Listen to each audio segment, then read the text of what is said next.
You are standing on the edge of a beach. The water is warm. The waves are calm. Somewhere in the distance, a fin breaks the surface. You squint. It is too far to see clearly. You tell yourself it is probably a dolphin. In our world, you might be right. In another world, that single thought would have already changed how you live your entire life. Because in that other world, the thing in the water is 15 meters long. Its teeth are the size of your hand. Its bite is the most powerful that has ever existed on this planet, and it has been hunting whales for 20 million years. It is the Megalodon, and it never went extinct. What would the ocean look like if Otodus Megalodon, the largest shark ever to swim in Earth's oceans, was still alive today? This is not a question for science fiction. It is a question paleontologists have been quietly studying for decades. And the answers say more about you, about us, and about how the modern ocean works than almost any other thought experiment in biology. To understand what Megalodon's existence would have done to our world, you first have to understand what Megalodon actually was. For most of human history, no one knew. The first Megalodon teeth, found across Europe and the Americas, were thought to be the petrified tongues of dragons. They were enormous, triangular, serrated like steak knives. Some were over 18 centimeters long, roughly the length of your forearm from elbow to wrist. In 1667, a Danish naturalist named Nicolaus Steno picked up one of these so-called dragon tongues, compared it to a shark's mouth, and realized what he was holding. A tooth. A single tooth from an animal so large that nothing in his world could explain it. What followed was 300 years of careful reconstruction. Today, researchers like Kenshu Shimada of DePaul University, one of the foremost megalodon experts on Earth, estimate that adult megalodons reached lengths of 15 to 18 meters. That is longer than a school bus, heavier than 3 African elephants stacked together. Its dorsal fin alone would have been taller than a grown human being. But size is only part of the story.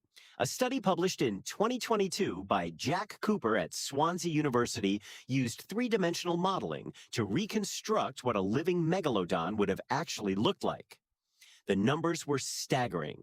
A single bite from this animal could have closed with a force of around 40,000 pounds per square inch. That is roughly 10 times the bite force of a great white shark. It is the most powerful bite that has ever existed in the entire history of life on this planet. Now imagine that animal is still alive. Today, right now, patrolling the open ocean. What would change? The first thing that would change is what swims in the sea. Megalodons did not hunt fish.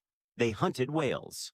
Specifically, the medium-sized whales that lived in coastal waters during the Miocene epoch, between 23 and 5 million years ago. Researchers have found fossilized whale bones with megalodon bite marks on them in places like the Calvert Cliffs of Maryland and the Pisco Formation of Peru. The bite patterns show that megalodons attacked from below, crushing the rib cages of their prey in a single strike, then feeding on the calorie-dense organs. If megalodons still existed, modern whale populations would look entirely different. The whales you know today, the humpbacks, the grays, the right whales, the blues, are the descendants of the species that survived the Great Miocene whale crash. They are large in part because being large was the only way to survive Megalodon. Anything smaller was eaten. Without Megalodon's extinction, those whales would never have grown to the sizes they are now. The blue whale, the largest animal in the history of Earth, would almost certainly not exist. Its body plan, vast and slow-moving, would have been a feast. That is the strange truth about extinction. Sometimes a single species disappearing reshapes the bodies of every animal around it. But the changes would not stop with whales. If megalodons still patrolled the oceans, you would never have known the great white shark. Paleontologist Catalina Pimiento, who has spent her career studying the extinction of Megalodon, published research showing that great whites did not become a dominant ocean predator until Megalodon was gone. The two species shared the same waters for hundreds of thousands of years. They ate similar prey. They competed for the same resources. And Megalodon, being roughly 3 times larger, almost certainly drove great whites into smaller bodies, deeper waters, and a much more limited range. When Megalodon vanished around 3.5 million years ago, the great white shark expanded into the empty ecological space left behind. It grew larger. It moved into new waters. It became the apex predator you know today. In a world where Megalodon survived, the great white might still exist, but it would look nothing like the animal you have seen in documentaries. It would be smaller, faster, hidden, a creature that lived in the shadows of something much worse. Now imagine what that means for you. You probably do not think about it much, but the ocean as you experience it, the beach you visit in summer, the coastal water you swim in, the harbor where boats come and go, is shaped by the absence of an animal you have never seen. If Megalodon existed, the coastlines of the world would not be human territory. Not in the way they are now. Megalodon was a coastal hunter. It thrived in shallow, warm, productive waters, exactly the places where humans have built cities, ports, beaches, and entire economies. A 15-meter shark with a 40,000-pound bite force would not coexist with surfing. It would not coexist with swimming. It would not coexist with the small fishing boats that millions of people depend on for food. Entire coastal civilizations might have developed differently, retreating inland, building higher walls between themselves and the sea. You might never have learned to swim. The idea of going into the ocean for fun might never have existed at all. This is what biologists mean when they say predators shape entire civilizations. You tend to imagine yourself above the food chain. But the truth is that you live where you live because the food chain allows it. Now, consider an even stranger possibility.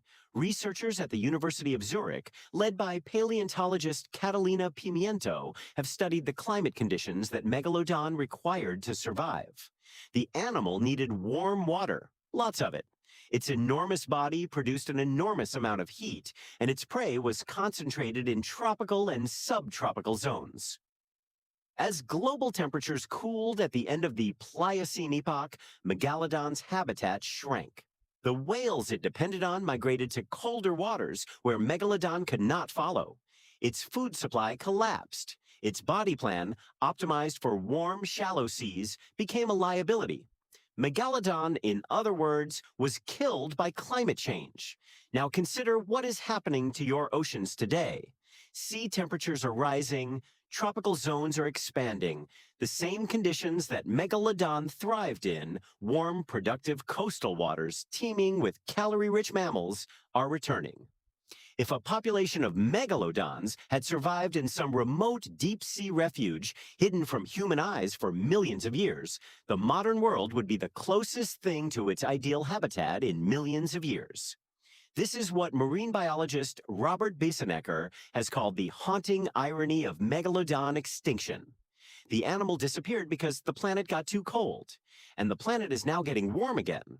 Of course, no megalodon exists. You know this because of the fossil record.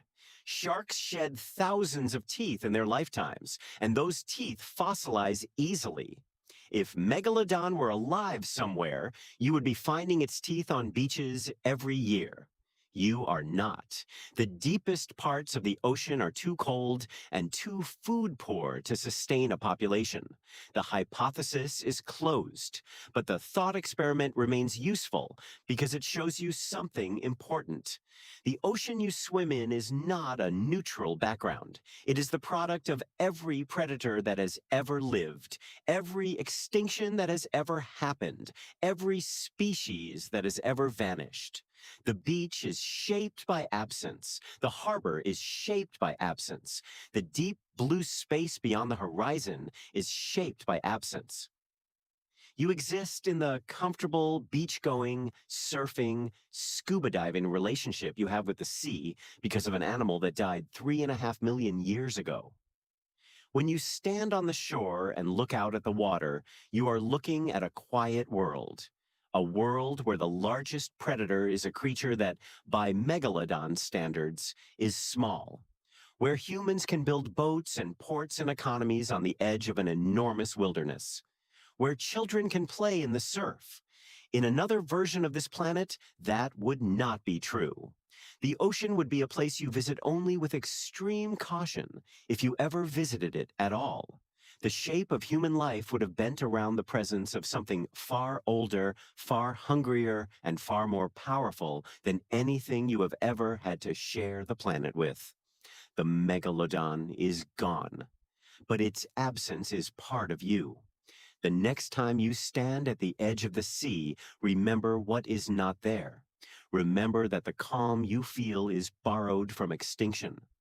Remember that the world you live in was carved out of the disappearance of something that should still be alive.